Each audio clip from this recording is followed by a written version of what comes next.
já com bastante vídeo para que você possa olhar, observar e estar interagindo conosco. Deixe seu like, deixe seus comentários, é muito importante para nós, até para que o YouTube também entenda que é necessário esse vídeo e possa estar nos auxiliando aí a fazer esse vídeo chegar cada dia mais distante aí para mais pessoas, ok?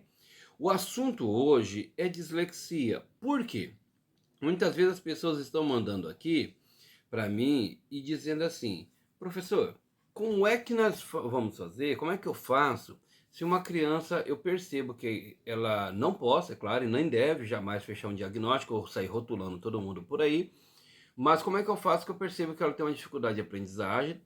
Percebo que pode ser dislexia, temos provas oficiais, temos avaliações, temos IDEB, e essa criança não vai chegar tão bem preparada lá e pode prejudicar inclusive meu trabalho dentro da sala de aula, porque eu preciso do desempenho.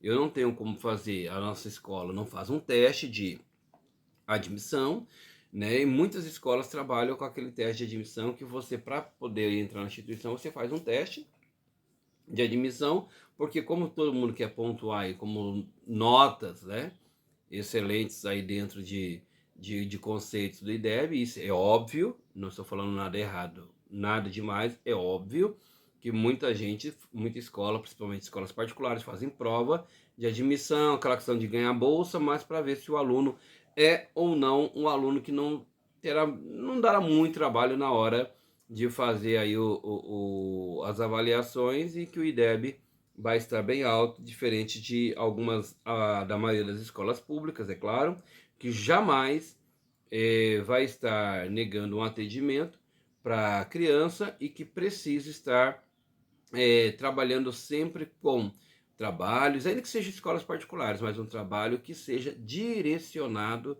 para as crianças com dificuldade. É claro, óbvio, eu não estou falando aqui de uma criança diagnosticada. Estou falando de uma criança que ainda está em investigação, porque diagnosticada, pelo menos a grosso modo, nós entendemos que essa criança diagnosticada, o próprio MEC já entende que essa criança é uma criança que tem dificuldades, tem uma patologia, já tem um diagnóstico, e que a avaliação é uma avaliação diferenciada. E geralmente vou lá para a Luquezzi e abrimos o grande debate, um debate sobre avaliações, o que é muito comum, ok? Pessoal, então vamos lá. Associação Brasileira de Dislexia. O que é a dislexia? A dislexia, ela é um transtorno do neurodesenvolvimento que afeta as habilidades básicas de leitura e linguagem, tá? É considerado um transtorno específico da aprendizagem porque seus sintomas geralmente afetam o desempenho acadêmico de estudantes, afeta o desempenho sem que haja outra alteração neurológica, sensorial ou motora. Então vocês estão vendo que é algo dentro da aprendizagem, exclusivamente da aprendizagem, não entra essas outras áreas, que justifica as dificuldades observadas. A palavra dislexia é comumente utilizada para se referir ao transtorno específico da aprendizagem com prejuízo nas habilidades de leitura e escrita. Características comuns da dislexia incluem dificuldade no reconhecimento preciso e fluente de palavras, na decodificação e na ortografia. O que é decodificação? O aluno que até junta as letrinhas, mas não consegue entender o que está dizendo. Você às vezes até pronuncia em inglês, vou dar um exemplo aqui, é claro, em língua inglesa, mas você não entende o que significa aquela palavra. E alguém tá lá, chinês piorou, né? Porque você às vezes não vai conseguir nem soletrar e nem mesmo estar interpretando. É por isso que eu sempre peço para as pessoas terem este tipo de olhar. Primeira coisa que você precisa em sala de aula, ter um olhar para o seu aluno, não de preconceito, julgamento, pré-julgamento, aquela pessoa que já vai dar aula mal-humorada, já não está bem, já chega dentro da escola falando mal de todo mundo, questionando todo mundo, ignorando todo mundo, reclamando de tudo e de todos. Então, o que é que nós precisamos? Primeiro, que essa pessoa tenha em mente que ele, como profissional, ele precisa estar disposto a ajudar aquela criança, aquela pessoa que precisa da sua ajuda. Segundo, entender que não se deve rotular jamais. Terceiro, prestar bastante atenção que você se precisa colocar no lugar do outro. Como eu saindo daqui agora, indo para a China, parando no meio ali de Pequim, querendo comer, querendo usar o banheiro e não sei como eu vou me comunicar, não sei onde eu vou ler, a homem ou mulher, quem que eu sou, aqui na China, é claro, óbvio, né? Qual que é o banheiro, se ali não tiver nada que eu possa pelo menos tentar me comunicar. O que eu vou comer, eu observo ali se é uma pimenta, se é uma comida crua, se não é. Então essa falta de comunicação vai atrapalhar sim, e muito, mas muito mesmo, o nosso trabalho, sem dúvida, e o meu trabalho também vai ficar prejudicado. Aí vem, possui dificuldade na decodificação, eu preciso então que esta criança possa decodificar. E como que eu vou buscar formas para que essa criança possa decodificar? Como eu vou buscar formas para que essa criança possa entender? Nós temos a Associação Brasileira de Dislexia, até o que faz parte aqui deste vídeo, e também aqui dessa leitura, e é onde nós vamos tentar algumas alternativas importantes para que essa criança possa fazer o seu trabalho. Há diferentes graus de dislexia. Essa questão do grau eu já sou um pouquinho, mas eu respeito a opinião, sem problema nenhum. Mas eu gosto muito da palavra suporte, tá? A necessidade de um suporte de ajuda. Até que ponto essa criança precisa de uma ajuda e até quando eu não vou ferir a autonomia dessa criança. Então, nível de suporte, mas eu respeito quem pensa diferente, não tem problema. O grau de dislexia baseia-se em geral na severidade das dificuldades apresentadas pelo indivíduo, né? Novamente, grau severo, moderado. Então, na CID-11, TR, hoje nós utilizamos mais o nome suporte, não grau. Mas pode até ser grau de suporte, mas eu prefiro nível de suporte. Qual é a ajuda que essa criança precisa, tá ok? Então, quais são os sintomas presentes de acordo com a Associação Brasileira de Dislexia? Na linguagem oral, o atraso no desenvolvimento da fala, problema para formar palavras de forma correta, como trocar as ordens dos sons, como popica em vez de pipoca, e confundir palavras semelhantes, umidade com humanidade, que são palavras bem parecidas às vezes, né, tanto no som como na grafia, mas que se diferenciam com facilidade e eles têm essa dificuldade. Erro de pronúncia, incluindo trocas, omissões, substituições, adições e misturas de fonemas, dificuldade para nomear letras, números e cores, dificuldade em atividade de aliteração e rima, né, que é o caso da aliteração, né, dos sons, de aliterações, e a própria rima, amor com dor, com flor, com calor, e aí vai. Dificuldade para se expressar de forma clara. Então ele às vezes tem dificuldade de se expressar de forma clara, ele se embanana ali, ele fica enrolando, ele tenta se comunicar, mas não consegue. Na leitura ele tem dificuldade para decodificar as palavras, erros no reconhecimento de palavras, mesmo as mais frequentes, leitura oral devagar e incorreta, pouca fluência com inadequações de ritmo e entonação em relação a esperado para a idade e escolaridade. Compreensão de texto prejudicada como consequência da dificuldade de decodificação.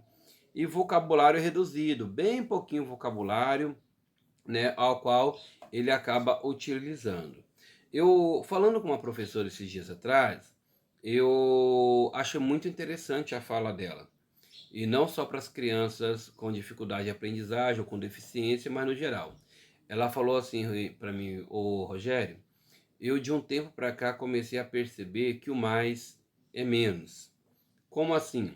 Às vezes eu escrevia, eu acho interessante quando eu estou na sala de aula, vai algum visitante, ele já bate o olho no quadro para ver o texto que eu passei no quadro para os alunos. Nós temos hoje livros que trabalham dentro da sala de aula, escreva no livro, responda no livro. Nós temos aqueles livros de apoio, como algumas editoras fazem, não vou falar o nome, mas que já trabalham com jogos e atividade no livro, mas até mesmo os professores que trabalham, às vezes as pessoas que visitam, eles olham para saber o que você escreveu no quadro. Pessoal, não que seja errado, a criança precisa escrever, mas a criança não precisa ser copista. E nós estamos, às vezes, criando um mundo copista. Um mundo que deixa uma pessoa que ele é um chamado analfabeto funcional. Ele escreve, ele desenha, mas ele não sabe o que está fazendo.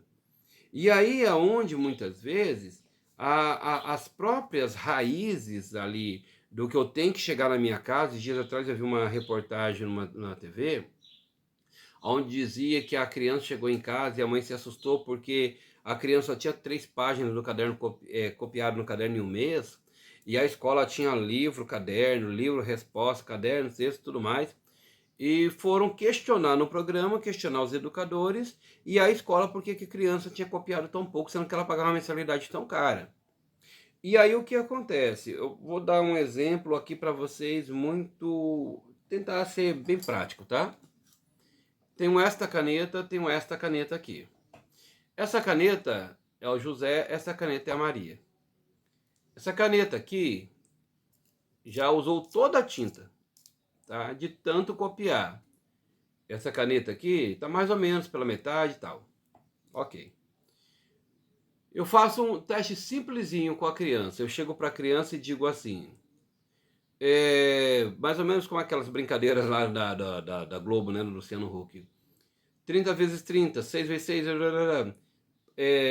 quando eu digo lá, é advérbio de modo, lugar, é esse aqui.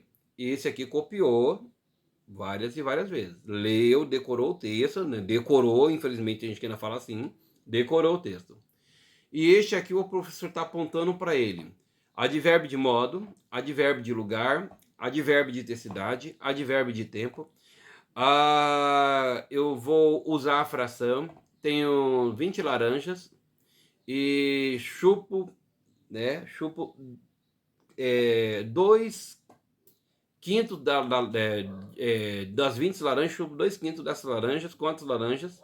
E a criança aqui, ela olha na prática, ela vê a figura da laranja e ela diz que 2/5 é tanto. E essa aqui ela faz um cálculo 20, aí coloca a chave, divide por 5 e tal. Resultado. Qual que você acredita que na minha avaliação aqui vai estar numa prática mais resoluta, de melhor resolução? Aqui, tudo bem, não estou tirando que aqui nunca vá fazer. Estou explicando para você de uma forma prática, de uma forma funcional. Eu chego aqui para a criança e falo, olha, vamos fazer aqui o reloginho de graus. Quantos graus são uma volta, quantos graus? E eu pego aqui uma criança, uma porta, coloco a chave e falo, 1 volta, 2 voltas, 3 voltas. Todo mundo aqui na porta da sala, vamos dar 1 volta e 2 voltas na sala. Aí você me diz, qual é o aprendizado dessa criança, desta e essa daqui? Só para dizer para vocês que não sou contra jamais e é mais do que necessário você copiar até para a sua caligrafia e ajudarem muito na hora de você escrever um texto. Mas, via de regra, eu olhar para o quadro ou eu observar e dizer que se o professor não encheu o quadro, é sinal que o aluno não está aprendendo, volta lá para o curso de pedagogia ou volta lá na faculdade, tenta fazer uma metodologia de ensino, procura saber práticas hoje com jogos, com várias e várias práticas que eu tenho certeza absoluta, ou deixa aqui no comentário suas sugestões de game, escola interativa, enfim, eu tenho certeza que você vai poder gostar também. E no final, erro de soletração de ortografia na escrita, mesmo nas palavras mais frequentes, omissões, substituições de inversão de letras ou sílabas, dificuldade na produção textual, com velocidade abaixo do esperado para a idade e a escolaridade, ok? Então, ele sempre fica atrás e ele sempre tem as suas dificuldades no seu atendimento. Aí eles têm, claro, a habilidade oral, as habilidades que você pode fazer e desenvolver com o seu aluno. Eu escrevi este livro aqui, ele está na Amazon, você pode comprar ele fisicamente, assim como eu comprei o meu também. Este é um livro físico que eu comprei.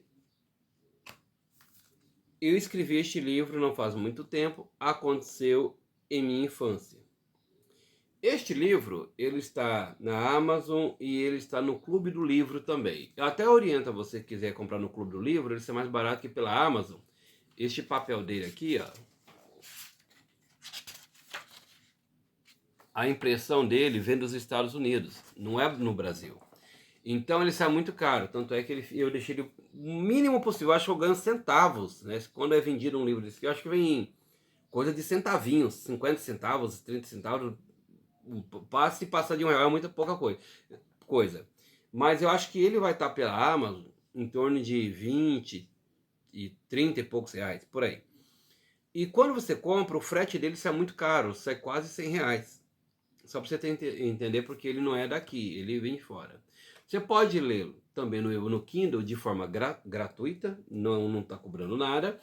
E também você pode, no Kindle, né? E você pode pedir pelo Clube do Livro, que ele sai mais barato, até o frete mais barato, tá? Ele tá com uma capa diferente, lá tá com uma capa azul, mas sou eu mesmo, Rogério da Silva Mello, Aconteceu em Minha Infância. Se você jogar esse título aqui, você vai achar, tá? No Clube dos Autores, né? Clube dos Livros. E aqui, quando eu escrevi justamente para auxiliar. É uma ficção, você vai se emocionar muito. A criança, quanto essa criança apanhava para estudar. E ele era dislexo, não é porque ele não queria estudar, ele era dislexo, né? E aí, aqui, no capítulo 4 em diante deste livro, a professora faz a identificação, explica grandes gênios da história de tanta criança que ali fazem, né, tiveram dificuldade de aprendizagem na troca de letras, e pessoas como Albert Einstein, John Lennon, que comprovadamente eram dislexos. E aqui esse capítulo 4 do livro, ele ensina as técnicas, né, de uma forma bem tranquila, para a professora falando com a mãe, de como essa criança poderia aprender, e até porque ele gosta muito de cantar, e através da música ele pode ajudar na questão das palavras, na questão das letras. Você vai me ouvir falar A, E, I, O, U, e você vai me ouvir cantar A, E, I, O, U. Enfim, você tem várias formas de você trabalhar. Este livro está disponível, viu, pessoal? É um livro que eu escrevi, Aconteceu em Minha Infância. Hoje está entre os livros mais visualizados e mais vendidos que eu tenho, mas não é pela venda do livro, porque você até pode lê-lo de forma gratuita, mas você pode também entender mais este universo. A minha proposta do canal Professor Rogério Mello, há já muito tempo, é que você entenda a mente da criança. Você entenda que ali naquela criança, aquela dificuldade, tem um cérebro, tem uma mente, ali tem a mente de um ser humano, e que no momento que você tenta enxergar com os olhos, observar essa criança com os olhos dessa criança, você poder auxiliá-la, ok? Fique com Deus, até a próxima, e eu tenho certeza que eu quero aguardar você comigo aqui no canal Professor Rogério Mello. Tchau, tchau, fique com Deus.